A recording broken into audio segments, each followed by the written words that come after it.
Hello everybody, my name is David. Thank you for watching Crazy Narcissist Ex-Girlfriend. This is my question and answer video where I'm answering your guys' questions that you asked in the last Q&A video last Monday. And any questions you guys have today, please go down below in the comment section. Ask me anything you want. I'll answer them in the next Q&A video next Monday. We do this every single Monday. Welcome all my new subscribers. Thank you very much for joining us. Like I just said, any questions you guys have, just ask me. I'll answer them for you. Help you have some clarity and some answers, okay? Location. Please, can you guys give me your location when you ask me a question? Still, it's been like months. No one's doing it. I mean, like half the people aren't doing it. So I'll just keep saying it every single question. Please give me your location. Thank you very much. Also, I want to let you know, sometimes I forget a question or sometimes I miss a question because I don't always make these videos on Mondays. I might make them on a Saturday or a Friday or Sunday. And then I don't have... Sometimes somebody might add a question that I miss. If anytime I miss a question, please ask me again. Or I also shorten up people's questions because you guys' questions sometimes are really long. So I try and just get down to what the question is, and sometimes maybe I'll translate it wrong. If that happens, just please feel free. Keep asking me until I understand, until I give you enough information. Okay? That's it. Let's get started.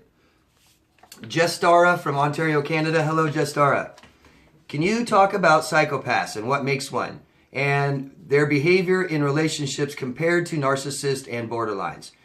So, psychopaths, narcissists, borderlines are all in the same cluster B. So they all are considered wild. They're all considered acting out disorders. But they're all kind of created and made differently. So they're all different disorders. So you have narcissistic personality disorder, you have borderline, and a psychopath isn't actually a clinical definition or a diagnosis. A psychopath is what falls into the antisocial personality disorder. What makes a psychopath is born as one. It's a genetic thing, and their brains are actually different. They're actually born this way, as a sociopath is made from society. So you have the psyche, the self, and sociopath made from society. Their behaviors are different. You have borderlines, which cannot regulate emotion. And then you have psychopaths, which have a limited range of emotions. Psychopaths' behaviors will tell you things like they don't really feel totally human. And they'll say this. They believe that they aren't completely human. They don't feel like a human. They know that they don't have some of the feelings we have, like total joy and remorse and empathy. They have zero empathy, zero remorse. They can watch video of bad things happening to good people or babies or children, and it just doesn't bother. No reaction. Where our heart rates would go up and our stress chemicals and all these things, and you could see it in our face. Nothing. It just doesn't bother. If it doesn't happen to them, they don't care. Behaviors in relationships would be, the borderline, and even sometimes a narcissist will be more emotional, where the narcissist has this huge false ego, where the psychopath may not rely on that false ego. It doesn't let their ego get them into massive trouble. The psychopath, being antisocial, seeks excitement and takes risks. That's why they end up in jails or stuff like that. They do things to feel human, to have human emotion. And that's why they do extreme things like murder, mass murder and stuff like that. It's really just to feel.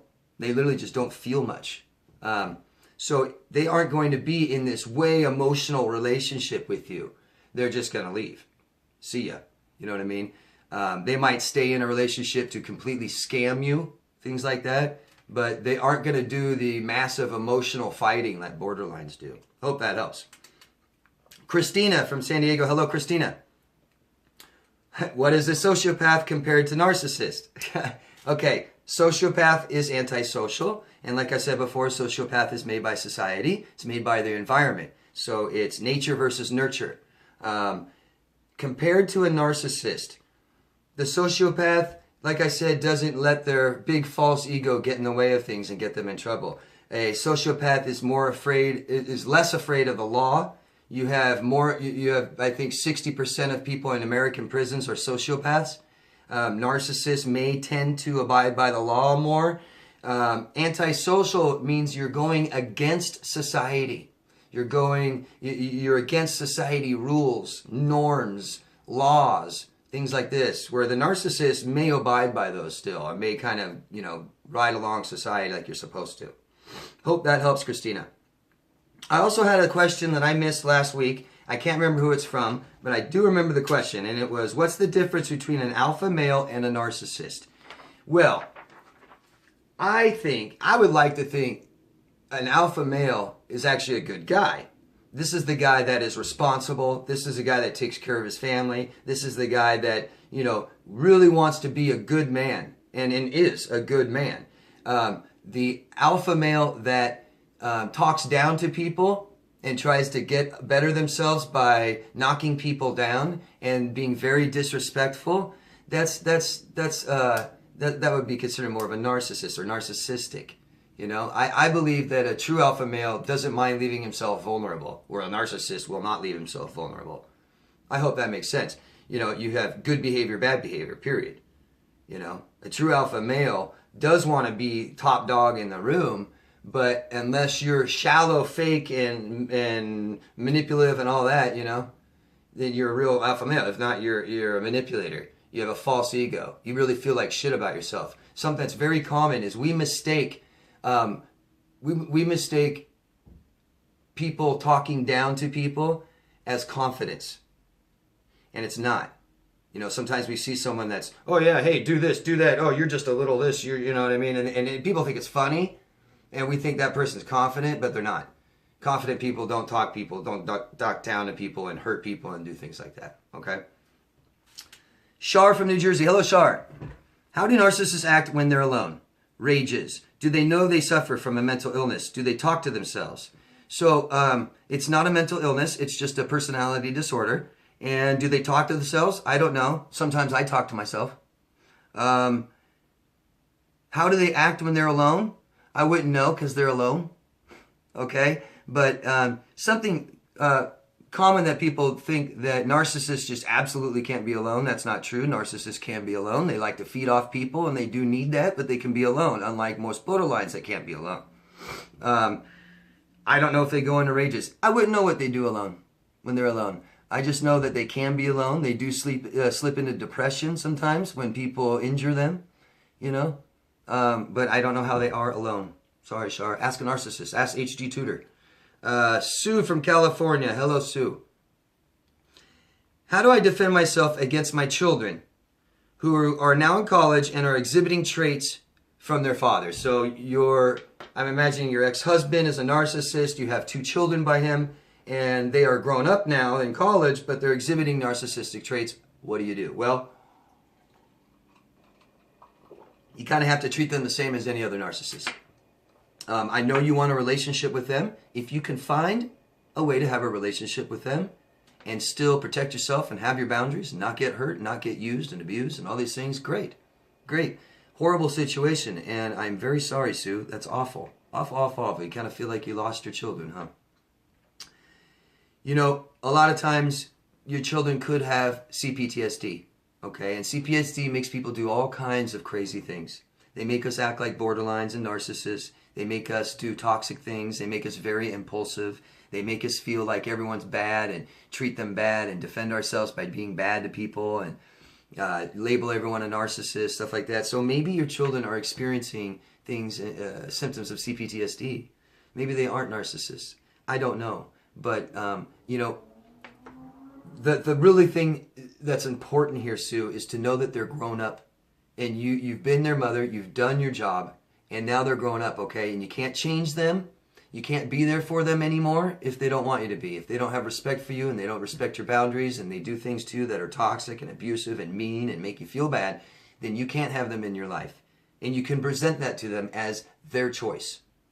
Okay? I don't really know what else to do, Sue, but you have to protect yourself. You have to realize that these are your children, but they are not children anymore. That they're adults. Okay?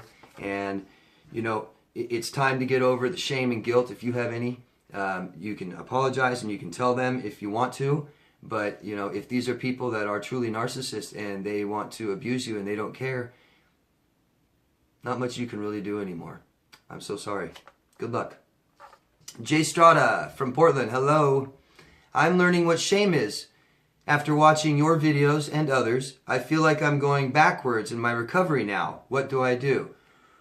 Well, you kind of have to go backwards in your life. You have to go back to the things that are presenting themselves as painful or uncomfortable or hurtful, things you're trying to avoid, because these are open chapters in your life.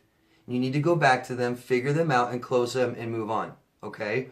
So I know what you mean. And sometimes when I have clients, they're in such a bad situation, like still sometimes they're in this really abusive situation and they're with their abuser still, they're living with them.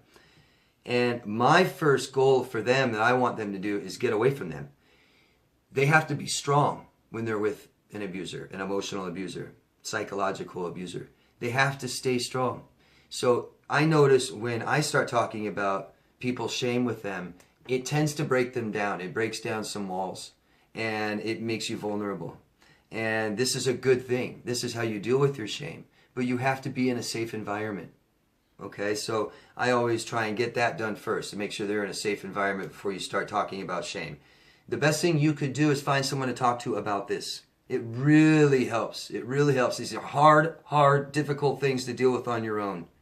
Because you've already processed this a certain way. And it's made you ashamed of yourself. So it really is necessary to have an outside perspective, somebody that you trust, somebody that is patient, and that can talk to you about these things and process them correctly so that you don't think about them anymore. So that when you think about your childhood, you don't feel like you're going backwards in your recovery. Okay? These are good things. Keep going with it. Okay? Keep discovering these things. Find out things you're ashamed of. But it really helps to do this with someone else. Okay? Douglas from Philly. What's up, Douglas? Do narcissists literally say, hey, I need some more supply. I'm going to go get some more supply from people. You know, who knows if they say the word supply, but I think they do look at it that way. Yes. I've seen narcissists and heard narcissists basically treat, you know, everyone as something that produces something for them. And they're like, you know, pretty much, if you don't have something for me, don't contact me. I mean, I've seen narcissists say these things. You know, they really look at people as nothing, as below them. You know, give me what I want. Well, I'll move on to the next person. You know, so yeah, I think they do say things like that to themselves. Yeah, I would think they do. Trinket Star, hello Trinket. You guys, leave locations where you are. Please, if you ask me a question, leave a location. Thank you. 14-year-old daughter with ex-narc mom wants to see daughter. Okay, so Trinket Star, you have a 14-year-old daughter with who you believe might be a narcissist, and he doesn't want much to do with her. He hasn't seen her since last summer. Great dad, huh?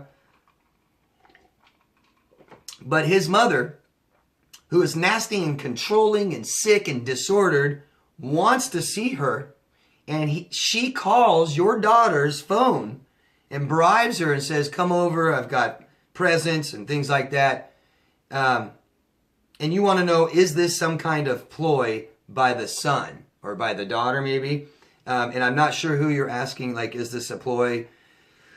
Is what it sounds like is pretty much how you've nailed it. That the father doesn't care. The mother is completely nasty, controlling, borderline, narcissist, sociopath, something. And she believes that her son is an extension of her, and even his children are extensions of her. That she owns them. These are my grandchildren. So, you know, I would do what you can to leave her out of the picture and make her fight for it. Make him fight for it. Go to court and stuff like that. Because your daughter doesn't need to be around her.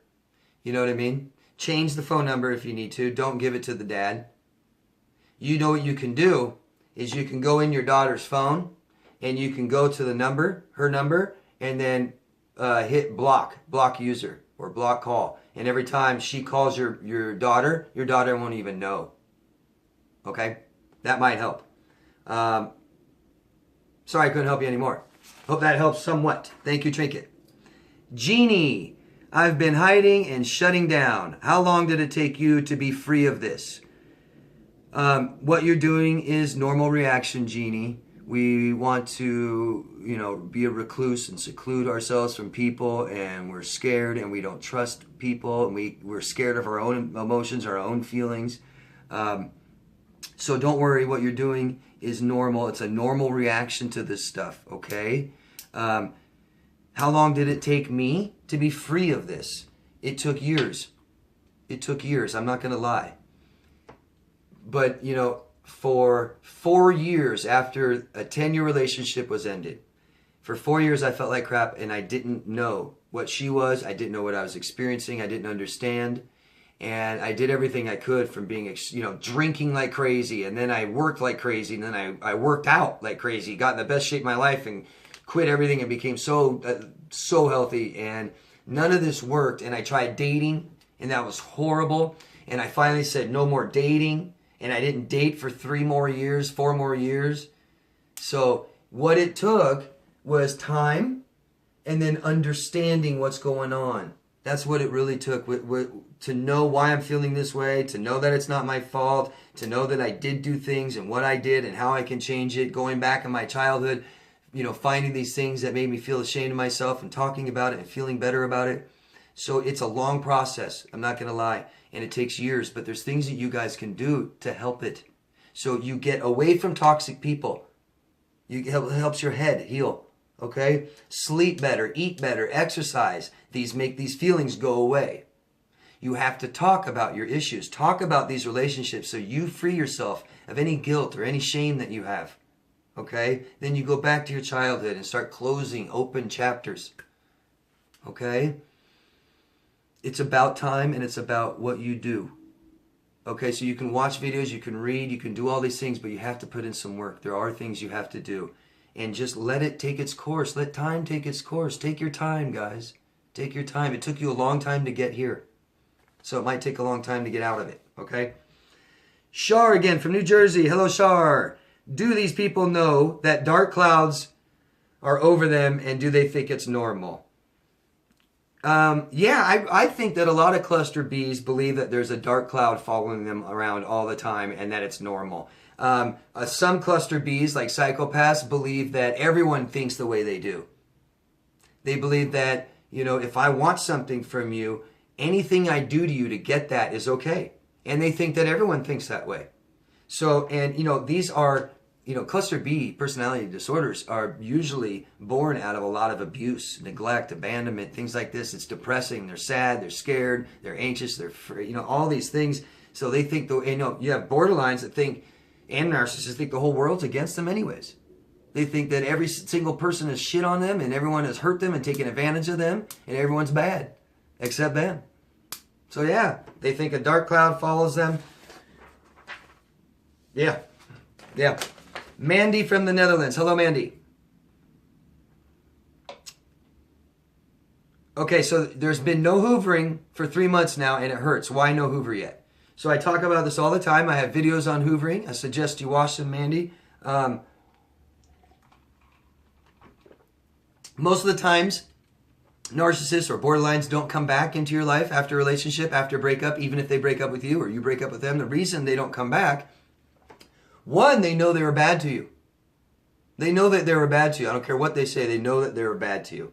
So they don't come back right away, typically, because they know they're afraid you're going to bring it up. Most of the times they don't come back is because they're just busy with someone else. They're entertained. That's it. They're not in love. It's nothing great. It's nothing special. It's just exciting. It's new. It's a pink cloud again. Yay. A new person that doesn't know who I am, that I can screw with, and they give me all the attention. Luna from Australia. Hello, Luna. From South Australia. My ex-borderline told me her ex has been abusive and controlling. She said she prefers someone else and prefers people that are in control. That makes sense to me, Luna. Especially a borderline. Most borderlines I know, I mean, and that's kind of the definition, they can't take care of themselves. Really. Most borderlines I know aren't the strong, independent, live on their own, keep the same job for years, and pay all their bills on time, and keep their house clean, and everything's great. Yeah, no, they don't. So it's very, I would imagine, you know, and most borderlines grow up in massive abuse. So they have, these borderlines usually, typically have very controlling, nasty mothers or fathers or both. So if they're used to, you know, we are used to how we grew up. So if, you know, a borderline is used to a very controlling, dictating, demanding mother that's, don't do this, say that, can't feel like this, and then all of a sudden they're on their own, that might be pretty scary to them. And they want direction. You know, if you ever manage employees, you'll notice that there are some employees that need tons of direction. It's like the second you leave them alone, they just stand there and it's like, man, you know, I just showed you what to do. I just showed you again and again and again, like you need to start thinking for yourself and start doing it yourself. You know, but some people will just take right off and do it. Okay.